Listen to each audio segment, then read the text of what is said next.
Look at you, a cripple, useless as a wife and worthless as a woman. Do you really think I'll drag you into my $200 million future?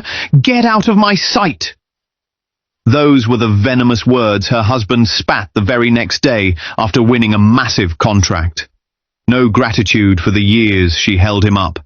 No compassion for the woman who once fed his dreams. He cast her out like garbage, her wheelchair left stranded in the cold, her dignity crushed under his laughter. She sat there trembling, her body weak, her heart bleeding with every word replaying in her mind. To him, she was nothing but a broken shell, a burden too heavy for his new life. But fate has a way of turning mockery into mourning. Months later, the same man who had thrown her to the streets returned crawling, begging at the feet of the woman he thought would never rise again.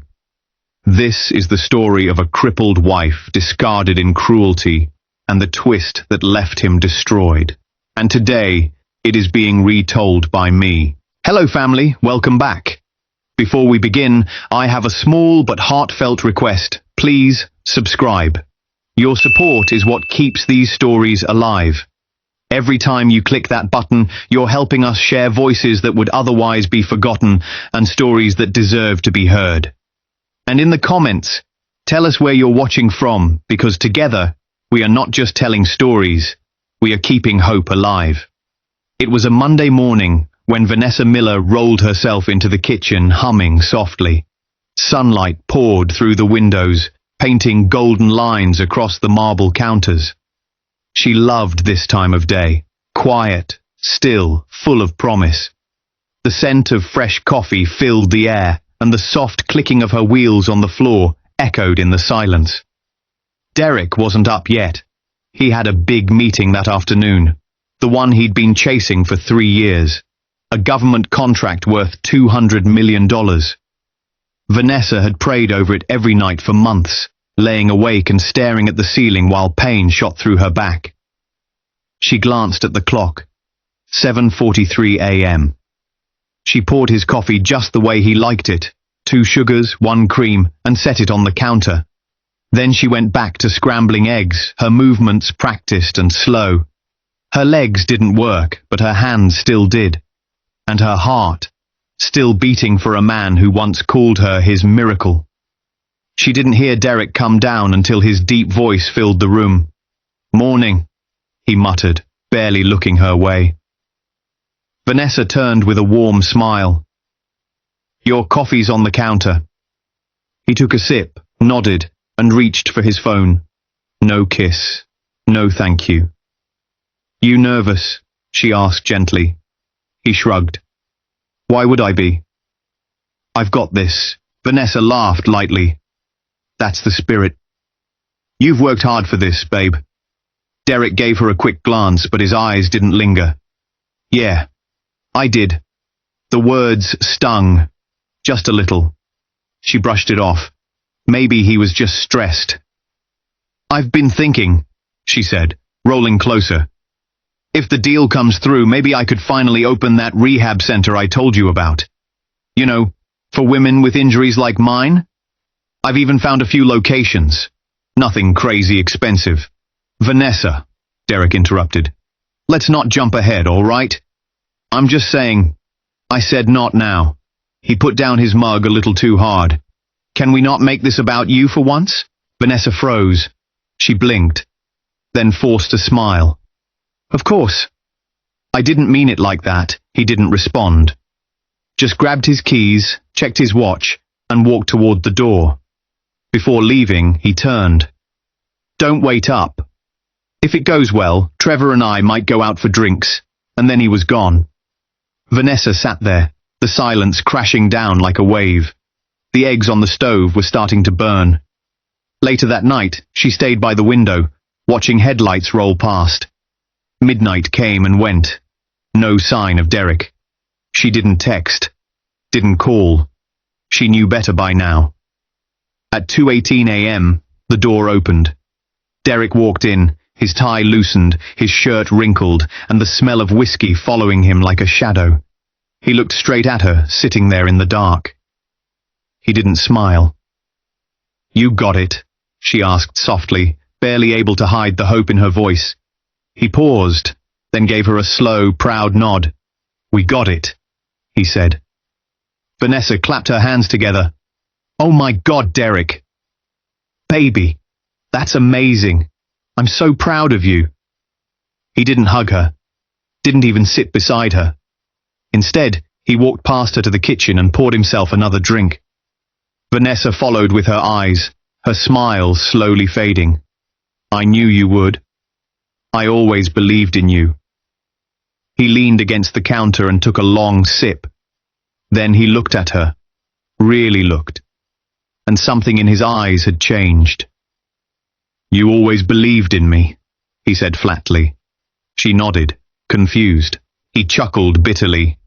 Right, because that's what I needed.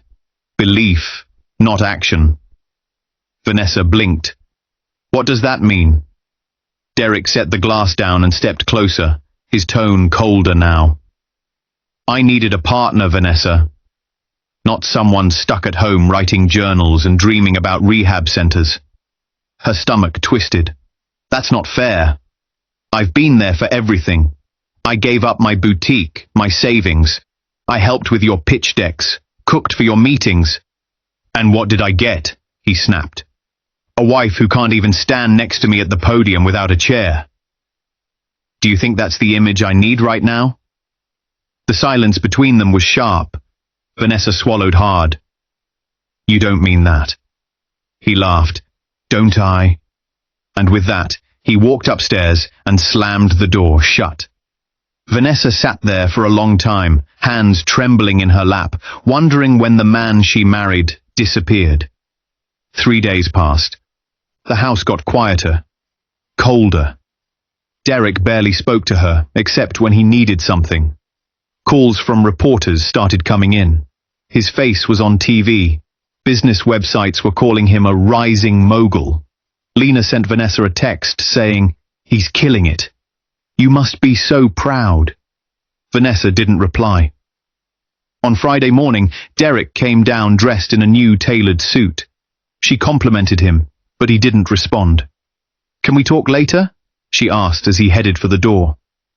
He paused. I don't think so, he said. I've got things to handle. Derek, what's going on? He turned, eyes sharp. What's going on is I'm building an empire, Vanessa. And I don't need someone dragging me back to the past every time I try to move forward. I'm your wife. For now. The door slammed behind him. That night, Vanessa cried herself to sleep. But the next night, the real storm hit. Vanessa woke up cold, not because of the weather, but because the house felt empty. She looked around and noticed something strange. Derek's watch was gone from the nightstand, his suitcase too. She glanced at the clock. 3:12 a.m. She rolled out of the bedroom and made her way to the front of the house. The hallway was dim, quiet. She turned the corner and stopped. Derek was standing near the door with Trevor. Both men had bags in hand. Where are you going? Vanessa asked, her voice still hoarse from sleep. Derek looked over his shoulder like she was an inconvenience. Trevor gave a low whistle. Man, this is cold. Vanessa narrowed her eyes. What's going on? Derek sighed, like he'd been forced into a conversation he didn't want to have. Look, Vanessa, I wasn't planning to do it like this, but I've made a decision about what? Us, he said. This marriage. This situation. Vanessa froze. You're joking. Derek stepped closer. I'm not. I've carried this long enough. I have a future to build and I don't need dead weight holding me down. Her heart slammed in her chest. Dead weight? You heard me. Tears formed, but she held them back. I gave you everything, Derek. I stayed when no one else did. I fed you, funded you, protected your name, sacrificed my health and my business. He cut her off with a laugh. You did all that because you had nothing else.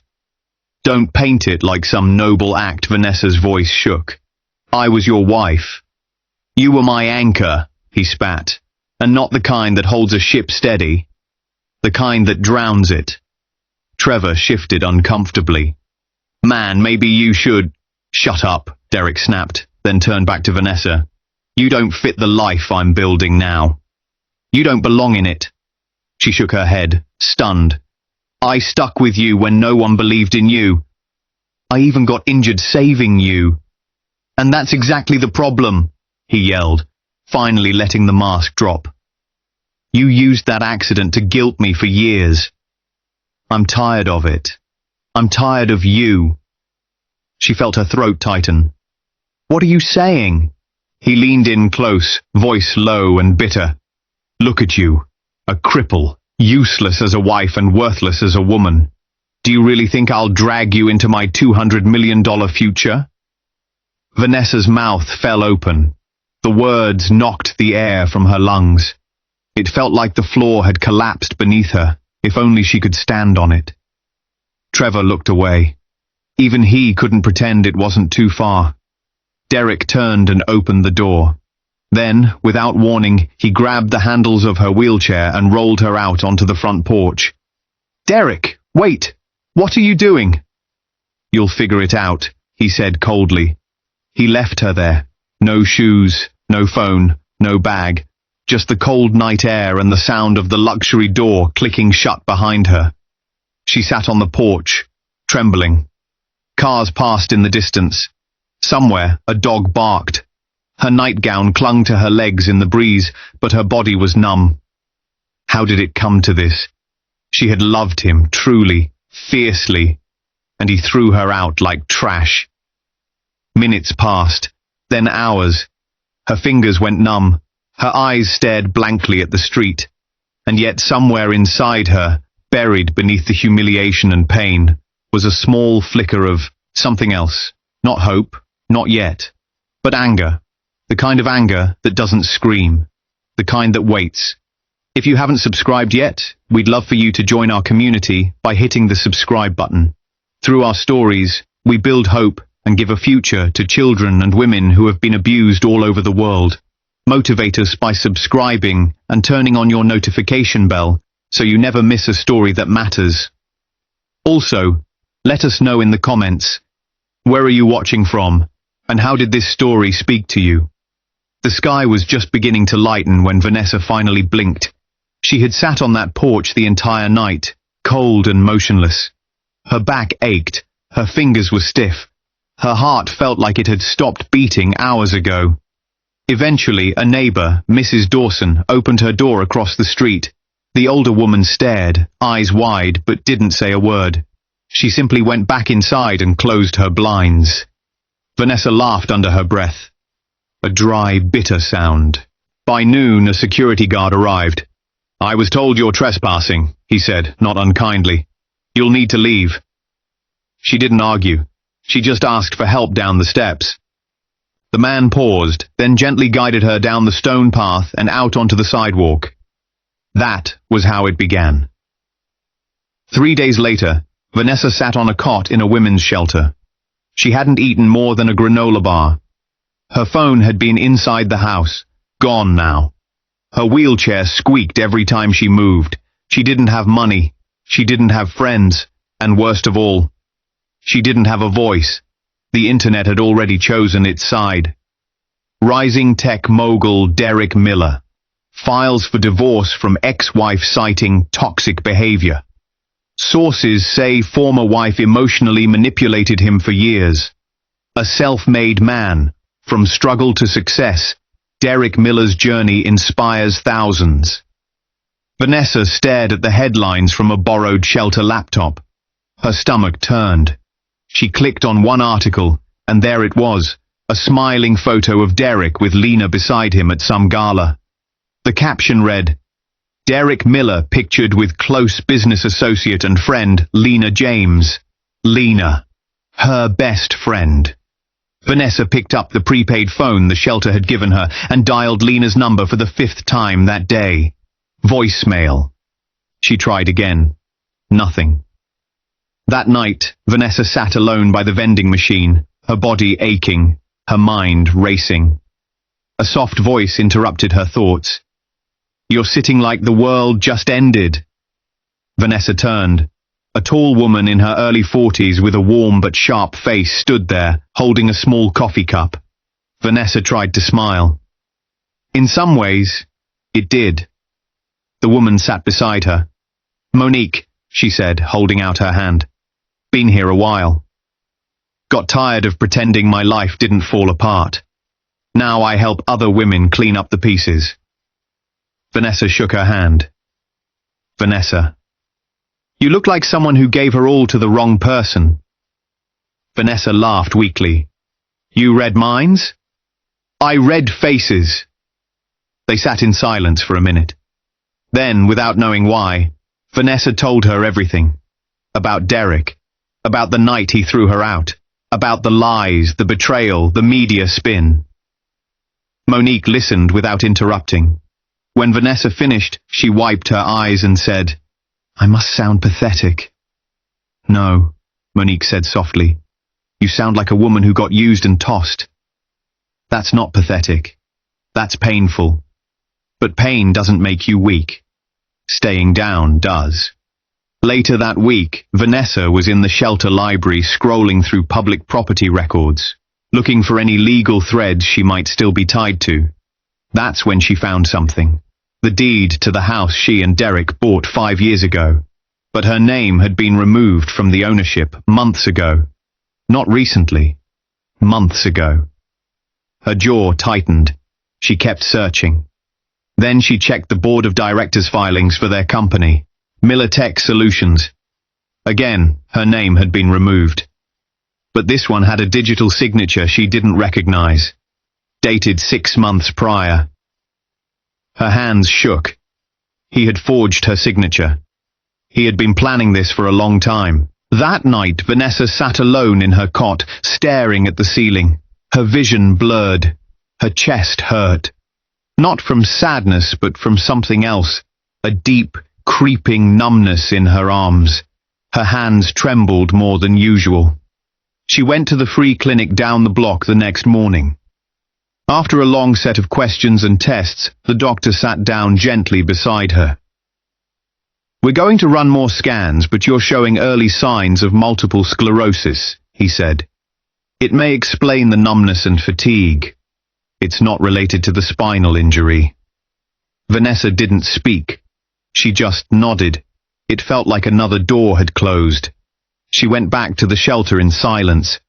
Monique tried to talk to her that evening, but Vanessa barely responded. She couldn't stop thinking of the moment Derek left her in the cold.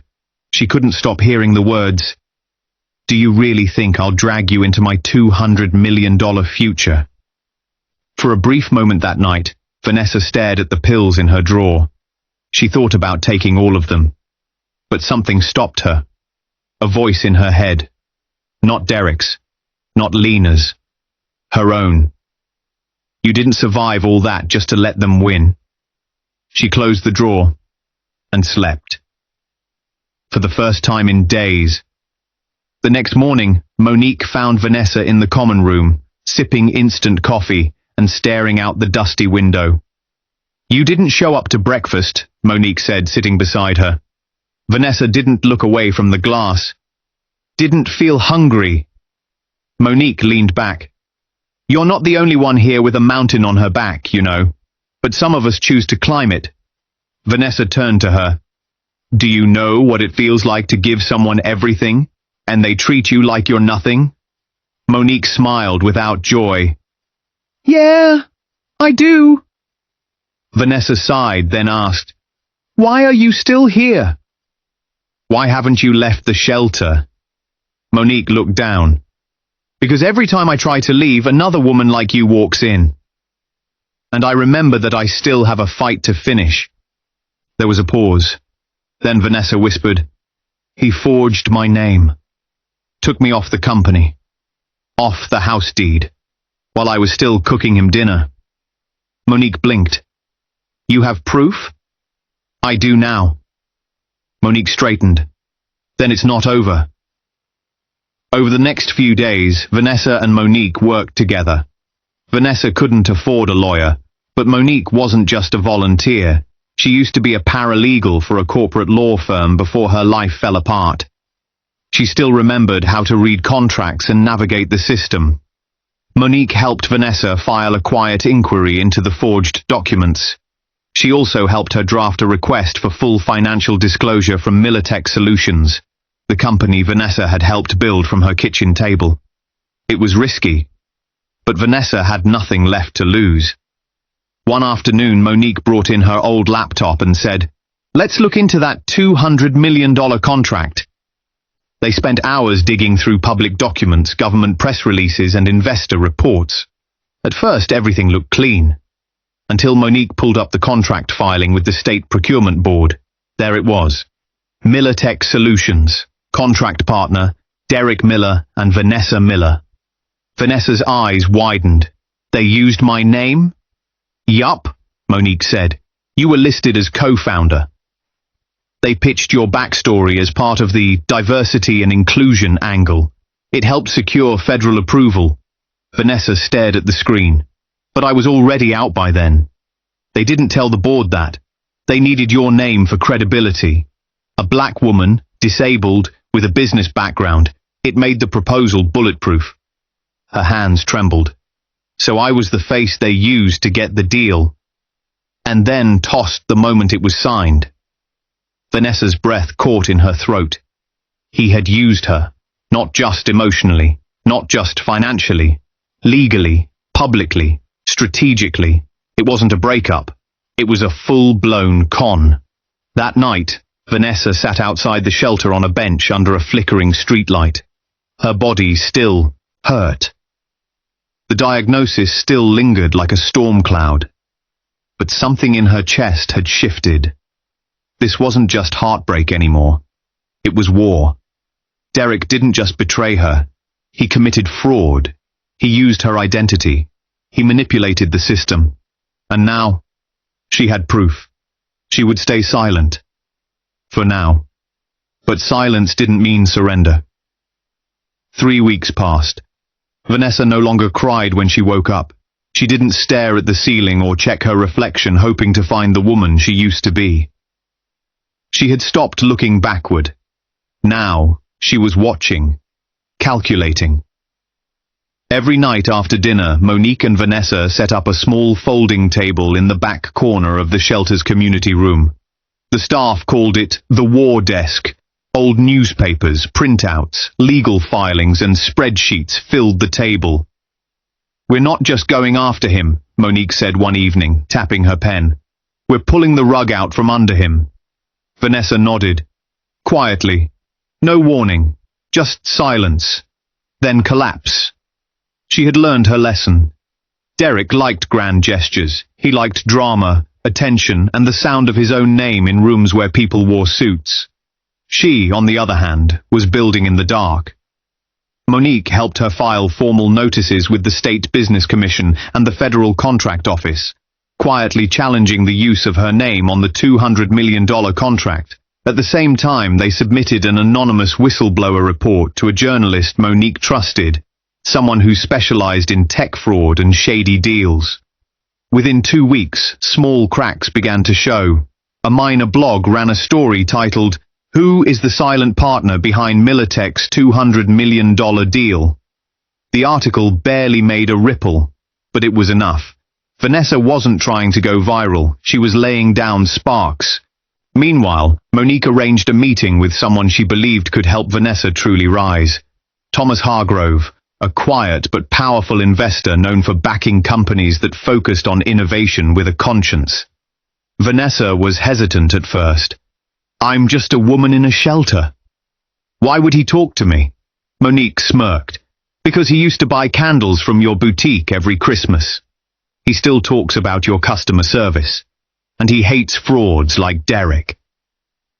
The meeting was set at a small private office. Vanessa dressed in the only formal outfit she had left, an old navy blue blouse and a skirt Monique helped her hem. She used public transport and arrived early, heart pounding. Mr. Hargrove greeted her with a warm smile and firm handshake. He was in his late 50s, tall, and had that rare energy that made people quiet down when he entered a room. I always wondered what happened to that little shop on Fifth, he said. You used to write thank you notes in the bag. Vanessa smiled shyly. I remember. I just liked making people feel seen. He nodded. You did. That's rare, and I've heard quite a bit about what's happened to you. I'm sorry for what you've been through. Thank you, she said, quietly but firmly. But I'm not here to be pitied. I'm here to build again. He leaned forward. Tell me. And so she did. She spoke about her dream, a startup focused on adaptive tech for women with disabilities, made by women who'd lived the struggle. Clothing, gear, digital platforms, even community spaces. Mr. Hargrove listened intently. He asked smart questions. He took notes. When she finished, he sat back. I believe in you, he said. Vanessa blinked, stunned. You do? Absolutely. And I think the world needs to hear you. But not yet. Let's move smart, not loud. He agreed to back the company, quietly at first, under his innovation brand. They would work behind the scenes. Soft launch, private investors, no press, no public face. Not yet. For the next 2 months, Vanessa worked with a small remote team assembled by Hargrove. Engineers, designers, advocates, all women. All with their own stories of being overlooked, underfunded, or discarded. They called the startup Rise Well. The logo? A simple phoenix in a wheelchair. Monique handled legal paperwork. Vanessa ran strategy. Slowly they developed a wearable line of adaptive products, clothing and devices designed not just for function, but for dignity. She didn't post on social media. She didn't speak to reporters. She simply worked and watched. At the same time, she continued dropping quiet matches near Derek's empire. She sent anonymous emails to former employees who were pushed out without severance. She forwarded suspicious vendor contracts to a regulatory compliance board. She leaked financial documents to tech watchdogs, highlighting potential misreporting. Derek didn't know where the heat was coming from. All he knew was that meetings were being cancelled. Questions were being asked. Investors were getting nervous. Then came Lena's downfall. Vanessa didn't plan it, but karma handled that part. An anonymous source, not Vanessa, leaked a private recording of Lena at a business dinner. In it, she laughed with 2 other board members and mimicked Vanessa's speech and posture, making cruel jokes about disabled people and mocking weak women who can't keep up. The video hit social media like wildfire. Within hours, the internet turned on Lena. Sponsors dropped her. Her speaking engagement at a Women in Tech event was cancelled midstream. Then came the bombshell. A financial audit exposed Lena for embezzling over $400,000 from a non-profit initiative tied to Militech. She was arrested 2 days later. Vanessa watched the footage quietly on Monique's laptop. She didn't cheer. She didn't clap. But she did smile, for the first time in months. Derek Miller stood in his penthouse office, staring at a spreadsheet that refused to make sense. Revenue projections had plummeted. 3 investors had pulled out within the last 2 weeks. A federal compliance officer had requested updated filings from the contract division. And earlier that morning, a headline popped up on his phone that made his stomach twist. Former board member raises red flag over Militech's inclusion claims. He hadn't even seen Vanessa in months. She had disappeared, gone silent. Broken, probably. That's what he assumed. But this felt targeted, calculated, like someone was slowly pulling every thread loose. Trevor knocked and stepped inside, his usual smug confidence now replaced with unease. IRS just sent another request. They want to see expense breakdowns for the first quarter through the third quarter, he said. Derek slammed his laptop shut. What the hell is happening? I don't know, man. But ever since Lena's arrest, the company's name is dirt. No one wants to touch us. Was a liability anyway, Derek muttered. You don't think she's the one talking to the feds now? Derek said nothing. He was too busy watching everything crumble. Meanwhile, across town, Vanessa sat in a quiet office, lit by soft sunlight, going over final designs for Risewell's soft launch. "Your wearable chair harness idea is brilliant," one of the designers said. "Stylish and supportive. No one's done it like this before." Vanessa smiled faintly. "That's because no one asked women like us what we actually needed." She closed the laptop and checked her phone. A notification blinked from her anonymous alert account. Miller Tech flagged for internal audit. Federal contract suspended pending investigation. She didn't react. Didn't cheer. She simply turned to Monique and said, "It's time." That same week, Vanessa received a formal invitation. A charity gala, hosted by the State Innovation Board, honoring leaders in ethical tech. The guest list included CEOs, senators, and the governor himself. She was shocked to see her name on the program. Keynote guest of honor, Vanessa Miller, founder of Risewell. Monique raised an eyebrow when Vanessa showed her. "Think he'll be there?" she asked. Vanessa didn't answer right away. Then she said, "Let's hope so." The night of the gala was electric. Cameras flashed, reporters lined the entrance. Strings of fairy lights lit the outdoor venue as polished guests mingled with glasses of champagne. Derek arrived in a charcoal tuxedo, jaw tight, nerves wired. His company was bleeding, and he needed to salvage his name. Fast. "Just smile and shake hands," Trevor whispered beside him. "Get one photo with the governor and maybe they'll forget the audit." But as Derek stepped onto the red carpet and moved toward the center of the event, his face changed. He froze. Because there, standing at the top of the steps in a sleek black dress, her hair pinned up, her posture calm and poised, was Vanessa, in a new wheelchair. One from her own company, custom-built, sleek, powerful. She wasn't hiding anymore. She was glowing. And seated next to her, the governor, laughing, smiling, leaning in as she spoke. A photographer captured the moment. Flash. Then another. Flash. Then the announcer spoke over the speakers. "Please welcome our keynote guest of honor, founder of Risewell and a leader in the future of accessible tech, Vanessa Miller." Derek's jaw clenched. People turned and clapped. Some even stood. Vanessa took the mic with steady hands. She looked out into the crowd. Her eyes brushed over Derek without lingering. "I used to think strength meant standing tall," she said into the mic. "But now I know strength is building something when no one believes in you. It's surviving the fire and rising anyway." The room fell quiet. This company wasn't born out of ambition. It was born out of abandonment and pain and silence. But I used that silence. I made it speak. Applause broke out. Some guests cheered. Derek stood in the shadows, unable to move. Then came the final blow. A team of federal officers walked up the red carpet. They passed the guests, past the waiters, past the photographers, and stopped at Derek Miller.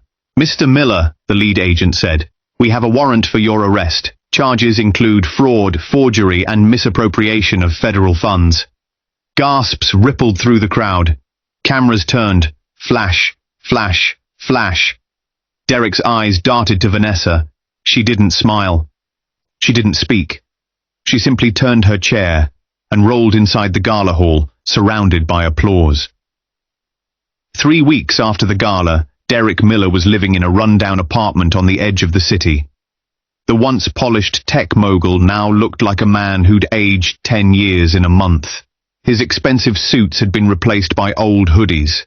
His name had become a punchline on news panels, late-night comedy shows, and Twitter hashtags. Derek the Deceiver, Ian fake founder, Ian wife he threw away. Every time he turned on the TV, it was there. Every time he opened his inbox, another lawsuit. His bank accounts were frozen. The feds had seized his cars. The penthouse was gone. Trevor had disappeared. Lena was still in jail. And the investors? Long gone. He had nothing. Worse than nothing. He had become a joke. He tried to call Vanessa, tried to email her, Even messaged Risewell's press team posing as a concerned family friend. No response. He didn't even get blocked. He was just ignored. That silence hit harder than handcuffs. Then one morning, Derek saw the announcement on a local news channel. Grand opening Risewell Wellness Center, a state-of-the-art rehab facility for women with physical disabilities. He sat up straight, eyes fixed on the screen. There she was, Vanessa, wearing a white blazer, her hair in soft curls, confident, radiant, powerful, smiling, and surrounded by community leaders, doctors, and press. The same woman he threw onto a sidewalk in her nightgown. The same woman he told was useless and a burden. Now she was ribbon-cutting the future. Something inside him cracked. He stood up, grabbed his jacket, and stormed out the door. It was raining when he arrived at the Risewell Center. He didn't bother with an appointment. He pushed past the front desk, his voice shaky. "I need to see her. Please," he begged. "Just 5 minutes." Security began approaching. Then, from behind the glass walls, Vanessa looked up. She saw him. She didn't flinch. Instead, she motioned to her assistant and said calmly, "Let him in." Derek was escorted into a private lounge area. Warm, calm, filled with sunlight and soft music. She was already waiting, seated with a cup of tea. There was no rage in her eyes, no hatred, just clarity. He dropped to his knees beside her wheelchair, soaked from the rain. "Vanessa," he said, his voice breaking. I was wrong. Everything I said, everything I did. Please, I didn't mean it." She tilted her head. "Yes, you did. You meant every word." "No, I didn't. I was confused. I got caught up in the money, the power." "You meant it," she said again, firmer this time. "Because I remember every second of it, every word you said when you rolled me into the cold." He choked back a sob. "I lost everything." She stared at him. "No," she said quietly. "You threw everything away." He reached for her hand, but she moved it to her lap. "I have nothing left," he whispered. "Please just help me fix this." Vanessa looked at him for a long moment. Then she nodded. "All right," she said. She rolled to a small desk in the corner and opened a folder. Derek looked hopeful, until she turned back to him and placed 3 things in front of him on the table. 1. An audio recording, his voice, full of venom, calling her a cripple and a burden. 2. A forged signature form, the document he used to remove her from the company. 3. A flash drive, with footage of him admitting in a video call that her name helped seal the $200 million contract. His eyes widened. What is this?" She sipped her tea. "Proof." He stood up. "You set me up." "No," she said calmly. "You set yourself up." "I just saved the receipts." Derek started pacing. "You can't send this out. Vanessa, please. If this goes public." "It won't," she interrupted. He stopped. "It already has." The door opened. Security stepped in. And just behind them, 2 federal agents. "Mr. Miller," one of them said, "you are under arrest for fraud, identity theft, and embezzlement." No, wait, Vanessa, please," he cried out as the agents cuffed him. But she didn't move, didn't speak. As he was dragged out, crying and begging, the flash of paparazzi cameras filled the front steps. Reporters shouted questions, and Vanessa, she simply turned her chair back toward the launch event, graceful, calm, and unbothered. Inside the Risewell Center, guests were still gathered in the main hall, community leaders, journalists, patients, and supporters, all waiting for Vanessa's keynote speech. She adjusted the mic at the podium as the audience settled. The room fell into respectful silence. Outside, reporters were still shouting as Derek was placed in the back of a federal vehicle. Inside, Vanessa Miller began to speak. "Thank you for being here today," she said, her voice steady, strong. "This center was built for women who were told they weren't enough. Too broken, too slow, too inconvenient." She paused, letting her eyes move across the crowd. I was once told that I was useless, that I was a burden, that no man would ever take me into his future. A few heads turned. Some guests already knew what had just happened outside. But I learned something, she continued. Pain doesn't make you weak. Being discarded doesn't make you worthless. It simply forces you to find strength in silence. Soft applause followed. This center is not just a rehab facility. It's a place of return. For women to return to themselves, to their purpose, to their voice. She took a breath, then smiled. And I want to share one more thing. She glanced to the side of the stage where her doctor stood nodding supportively. I've been accepted into an experimental treatment program, Vanessa said, her eyes glistening. There's a real chance I may walk again someday. The room erupted in applause. Monique, standing at the back, wiped a tear from her cheek. Vanessa waited until the clapping settled. Then she leaned forward slightly, closing with quiet intensity. Sometimes the people who discard you will one day kneel where they once stood. Let them. That night, Vanessa walked through the quiet halls of the center she built, wheels gliding softly on polished floors. The noise had faded. The press had gone home. The lights were dimmed. She rolled to the main lobby and looked out through the glass doors. Beyond them, the city still moved. But in here, it was still. Safe. Hers. She wasn't broken. She wasn't begging. She was becoming. And this time, she was building a future no one could take from her.